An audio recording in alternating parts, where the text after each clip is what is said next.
Existem coisas que deveriam permanecer escondidas para sempre, enterradas sob camadas de terra, poeira e tempo. Mas às vezes o acaso ou a curiosidade trazem à tona segredos que ninguém estava preparado para descobrir. Hoje vamos explorar histórias de achados que desafiam a lógica, que reescrevem o passado e que nos fazem questionar quem os escondeu e por quê. Prepare-se, pois algumas portas, uma vez abertas, nunca mais podem ser fechadas. Imagine a cena: um dia ensolarado, o som de paz batendo na terra. Uma família decide finalmente arrumar o quintal da casa nova. Um projeto simples, talvez, plantar algumas flores ou nivelar o terreno, mas então a pá bate em algo duro, metálico.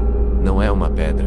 Com cuidado, eles começam a cavar ao redor. Aos poucos, a forma de um cofre antigo e enferrujado emerge da terra. Um cofre que claramente não deveria estar ali. A adrenalina sobe. O que poderia haver dentro? Ouro. Documentos antigos. Depois de muito esforço, conseguem arrombá-lo. A tampa pesada se abre com um rangido. E lá dentro, sob a luz do sol, brilham joias que parecem ter vindo de outra época.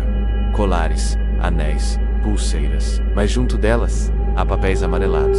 Recortes de jornais falando sobre um assalto a uma joalheria que aconteceu há mais de 50 anos. Um crime que nunca foi resolvido. Os ladrões nunca foram pegos. As joias nunca foram recuperadas.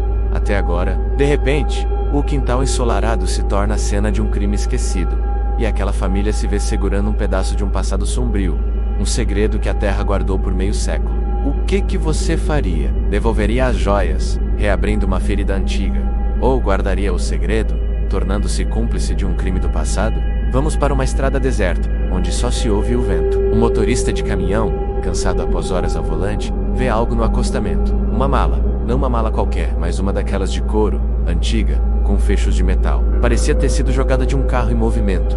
A curiosidade é mais forte. Ele para. A mala está destrancada. Ao abrir, o vento espalha o conteúdo: fotos em preto e branco de uma família sorrindo, cartas de amor escritas, com uma caligrafia elegante, e documentos de identidade. O nome nos documentos pertence a uma pessoa que desapareceu há 20 anos. Um caso arquivado pela polícia como um desaparecimento voluntário. Mas as cartas contam uma história diferente. Falam do medo, de uma fuga planejada, de alguém que a pessoa amava, mas também temia. As fotos mostram um rosto feliz, mas os olhos parecem guardar um segredo. Aquela mala, abandonada no meio do nada, não era apenas bagagem perdida. Era a peça que faltava para desvendar um mistério de 20 anos. Mas a pergunta permanece: quem jogou a mala ali e por que agora? Seria um ato de arrependimento ou um aviso? O pó da reforma preenche o ar. Uma parede está sendo derrubada para ampliar um cômodo. É um trabalho barulhento, rotineiro, até que o martelo atravessa o gesso e não encontra o outro lado. Os trabalhadores encontram um vazio e, curiosos, abrem um buraco maior. Ao iluminar com a lanterna, descobrem que atrás da parede não há tijolos, mas uma porta. Uma porta de madeira maciça, sem maçaneta do lado de fora, uma porta que foi selada, escondida do mundo. Com ferramentas, eles conseguem forçar a entrada. O que encontram lá dentro é de arrepiar. Um quarto inteiro, perfeitamente preservado, como uma cápsula do tempo. Uma cama arrumada, um livro aberto sobre uma cômoda, um vestido pendurado como se esperasse alguém para vesti-lo. E em uma pequena mesa, um relógio de bolso, parado exatamente, às 3h15. Tudo no quarto parecia pertencer aos anos 40. Mas a casa foi construída nos anos 60. Quem construiu um quarto para depois escondê-lo? Quem viveu ali? E o que aconteceu às 3h15 daquela tarde que fez o tempo parar para sempre, naquele espaço secreto? Não havia teias de aranha. Pouquíssima poeira. Era como se a pessoa tivesse simplesmente evaporado e o quarto lacrado para esconder sua existência. A tranquilidade de uma pescaria matinal em um rio calmo foi quebrada quando a linha de dois amigos ficou presa em algo pesado.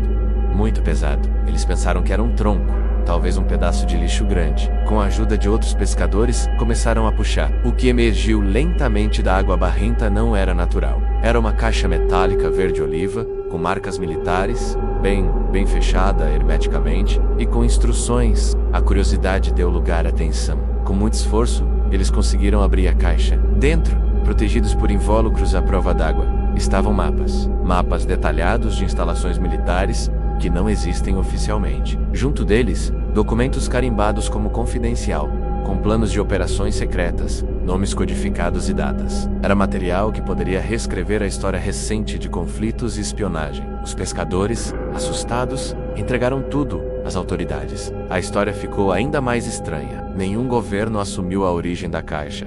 Nenhum país admitiu que ela existisse. Oficialmente, ela não existia. Então, de quem era? Que segredos de Estado foram parar no fundo de um rio qualquer? E quem estava disposto a deixar um pedaço tão perigoso da história simplesmente desaparecer nas águas? Voltamos a uma reforma. Mas desta vez, o que foi encontrado não pertence ao passado. Pelo menos, não ao nosso. Durante a demolição de uma parede de pedra centenária em uma casa muito antiga, um pedreiro sentiu sua ferramenta atingir algo que não soava como pedra, nem como madeira. Ele limpou a poeira e, incrustado dentro da parede, encontrou um objeto metálico. Não era uma ferramenta antiga, nem uma peça de encanamento. Tinha um formato complexo e orgânico, feito de um metal escuro que não refletia a luz como o normal. Parecia bem futurista, como se uma peça de uma nave espacial tivesse sido embutida naquela parede há séculos. Não havia parafusos, emendas ou qualquer sinal de como foi feito. O pedreiro, fascinado, removeu o objeto com cuidado. Era frio ao toque, estranhamente leve para seu tamanho. Ele o guardou para mostrar aos colegas, mas quando voltou, no dia seguinte, o objeto havia sumido. Ninguém viu nada. As câmeras de segurança do local não registraram nada de anormal. O objeto simplesmente desapareceu, tão misteriosamente quanto foi encontrado. Teria sido uma peça de uma tecnologia antiga e desconhecida? Ou algo que veio de outro lugar e de outro tempo? E o que dizer do casal que, ao reformar a cozinha, decidiu tirar o velho piso de linóleo? Embaixo dele, outro piso. E embaixo desse, encontraram uma surpresa. Não era madeira, nem concreto. Era uma tampa de vidro espesso, com uma moldura de metal. Através do vidro, eles conseguiam ver a escuridão, mas também o topo de uma escada de pedra que descia. Era uma adega, ou melhor, um poço. Um poço seco, com mais de 10 metros de profundidade, bem no meio da cozinha deles. A casa tinha apenas 50 anos, mas o poço parecia ser de séculos atrás. Testes revelaram que a água que um dia esteve ali era da época medieval. A casa foi construída em cima de uma estrutura muito mais antiga. Historiadores locais não tinham registro de nada parecido na área. Era como se a história tivesse sido literalmente pavimentada, escondida sob camadas de modernidade. Nunca souberam toda a história daquele poço, mas decidiram preservar agora como uma janela bizarra para um passado profundo e desconhecido, bem debaixo de seus pés. Cada um desses achados nos deixa com mais perguntas do que respostas. Eles são ecos de histórias não contadas, de vidas interrompidas e de segredos que, talvez, devessem ter permanecido em segredo. Ao encontrar algo assim, não encontramos apenas um objeto, encontramos uma responsabilidade. Temos uma escolha: trazer o passado à tona ou deixá-lo em paz. O que você acha? Quem quis esconder essas coisas? E o mais importante, por quê? A verdade é que o mundo tá cheio de portas escondidas e caixas enterradas, esperando que alguém, por acidente ou destino, depare com elas. E talvez a história mais assustadora seja aquela que ainda não foi encontrada. Obrigado por assistir. Se você gosta de mistérios como estes, não se esqueça de se inscrever e ativar as notificações. Nunca se sabe o que podemos desenterrar a seguir.